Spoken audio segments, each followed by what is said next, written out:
নিৰ্বাচনী ঘোষণাপত্ৰত আমি বড়ো শান্তি চুক্তিৰ 100% ৰূপায়ণ, বড়োলেণ্ডৰ 26টা জনগোষ্ঠীৰ ৰাইজৰ বাবে সম অধিকাৰ, ভূমিৰ অধিকাৰ আৰু নিৰ্বাচন আৰু গণতন্ত্ৰৰ জৰিয়তে VCDCৰ নতুন ব্যৱস্থা আৰম্ভ কৰাৰ বিষয়ে আমি উল্লেখ কৰিছোঁ। BTC এটা নদী মাতৃক অঞ্চল।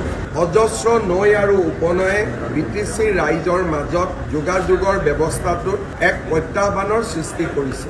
BTC নদী আৰু উপনদীসমূহক দলঙেৰে সংযোগ কৰাৰ বাবেও আমি এখন বিস্তৃত আঁচনি আমাৰ নিৰ্বাচনী ঘোষণাপত্ৰত আমি প্ৰকাশ কৰিছোঁ। বড়োলেণ্ডৰ প্ৰতিটো মহকুমাতে উচ্চতৰ শিক্ষা অনুষ্ঠান স্থাপন আৰু প্ৰতিটো জাতি জনগোষ্ঠীৰ যি সংস্কৃতি তাক জীৱন্ত কৰি ৰখাৰ প্ৰতিশ্ৰুতিও আমি আমাৰ নিৰ্বাচনী ঘোষণাপত্ৰত প্ৰকাশ কৰিছোঁ। বড়োলেণ্ডৰ 5 লাখ মহিলালৈ অৰুণোদয়, 5 লাখ মহিলালৈ গেছৰ ৰাজসাহায্য, 5 লাখ মহিলালৈ মহিলা উদ্যমিতা আঁচনিকে ধৰি নাৰী সবলীকৰণৰ কেইবাটাও দিশ আমি নিৰ্বাচনী ঘোষণাপত্ৰত উল্লেখ কৰিছোঁ। মই নিশ্চিতভাৱে বিশ্বাস কৰোঁ যে ভাৰতীয় জনতা পাৰ্টীয়ে এই নিৰ্বাচনত এক শক্তিশালী দল হিচাপে আত্মপ্ৰকাশ কৰিব আৰু BTRৰ ৰাজনীতিত এক নতুন দিগন্তৰ সূচনা কৰিব।